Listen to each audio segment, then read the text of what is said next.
Le 1er et 2 février, venez assister aux Journées du bien-être et nature à la salle La Barroise de Bar-le-Duc.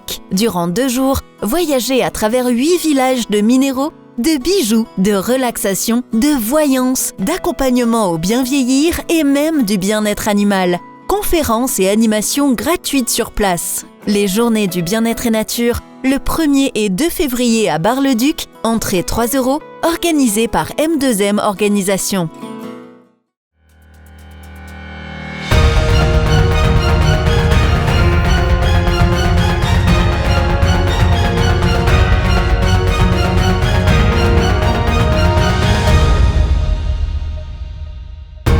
Bonsoir à tous, jeudi 30 janvier 2020, bienvenue dans votre journal.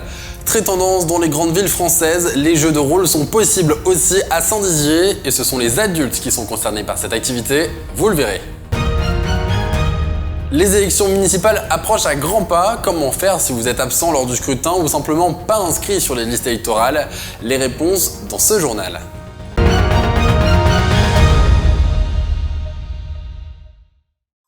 Et avant de développer ces titres, je vous rappelle que nous sommes le 30 janvier et donc dans 2 jours, nous passons au mois de février. Selon la tradition, de nombreux changements subviennent à partir du 1er février. Les explications de Julien Carré. Le 1er février 2020 est synonyme de changement, à commencer par la baisse du taux du livret A, du LDDS et du LEP. C'est une annonce du gouvernement, la diminution à compter du 1er février du taux de livret A et du livret de développement durable et solidaire, dit LDDS, de 0,75 à 0,5%, un niveau plancher historique.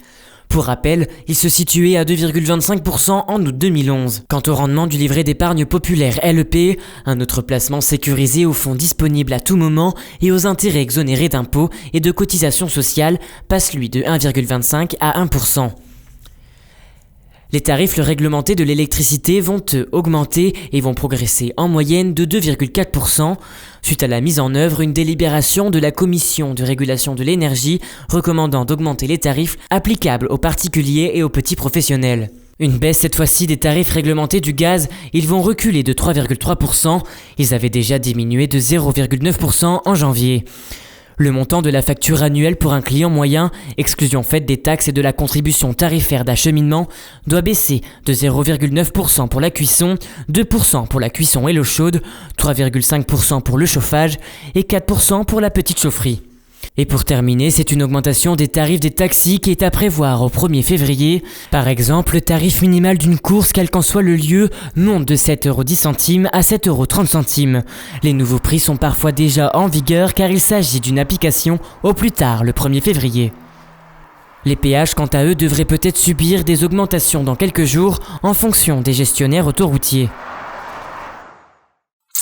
L'association Bragarde Rôliste proposait ce mardi une journée découverte à la ludothèque dans le quartier de Vergy à Saint-Dizier.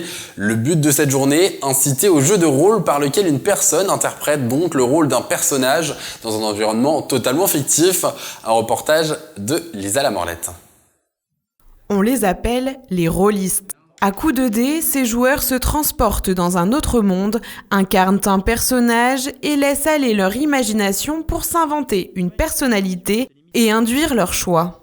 Le maître de jeu est le narrateur de l'histoire. Il est le seul à connaître le scénario et entraîne les autres joueurs dans l'aventure. Donc c'est aussi l'intérêt de pouvoir un petit peu, pendant une soirée, incarner une personne qu'on aimerait être ou qu'on fantasme d'être. C'est vraiment l'intérêt de pouvoir un petit peu enlever sa personnalité pour en mettre une autre, mettre un nouveau masque ou enlever un masque. Voilà, c'est ça qui est intéressant. À Saint-Dizier, la toute jeune association Bragarde Rôliste a proposé une journée d'initiation à la ludothèque de Vergy. Mon loup est très bien dressé, il sait se tenir. Ça l'embête parce que d'habitude les bêtes c'est dans les tables. Qui n'a jamais rêvé d'être quelqu'un d'autre, d'avoir des super pouvoirs et de, le temps d'une partie, lâcher prise.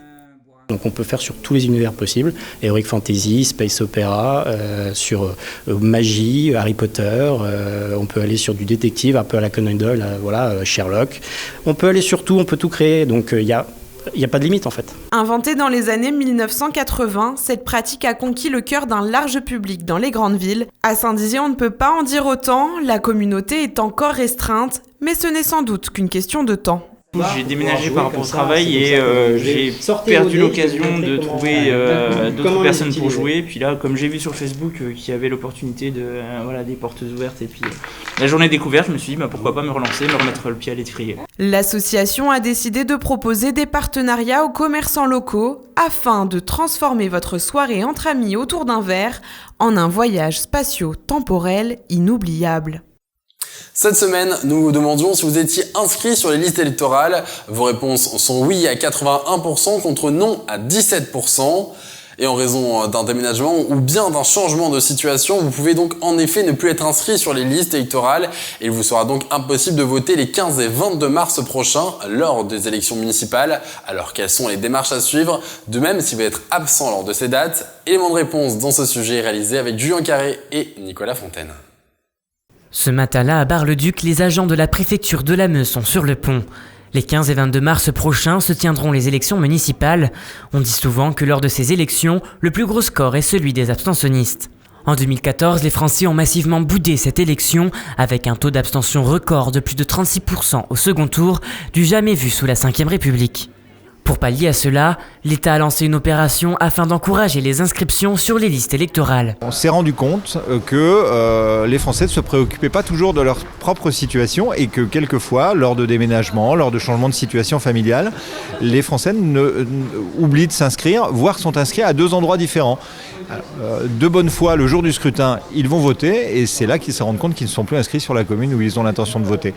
Cette année, les choses ont un peu changé. Auparavant, vous aviez jusqu'au 31 décembre pour vous inscrire.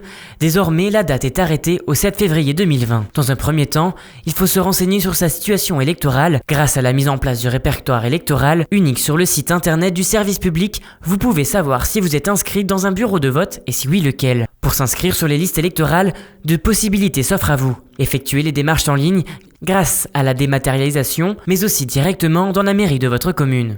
Les jeunes qui viennent d'avoir 18 ans et qui se sont fait recenser, eux, sont inscrits automatiquement sur les listes électorales.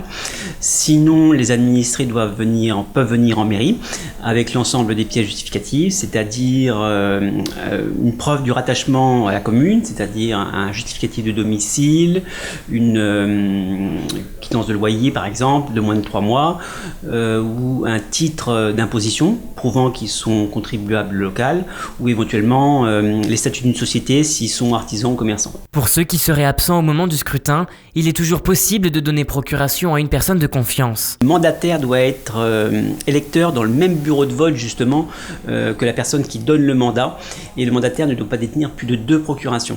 De la même façon, la personne qui donne mandat pour voter doit justifier aussi d'un motif d'absence, notamment par exemple une raison professionnelle ou bien éventuellement même un départ en vacances peut justifier une procuration. Une fois le formulaire récupéré en mairie ou en ligne, il suffit de le remplir et de le déposer à la gendarmerie, au commissariat de police ou encore au tribunal dont dépend votre domicile ou votre lieu de travail. À noter que l'électeur doit s'y présenter en personne. Voilà pour l'info du jour. Tout de suite, retrouvez la météo. Toute l'actualité qui vous concerne, à voir ou à revoir, dès maintenant sur puissancetélévision.fr et sur notre application mobile.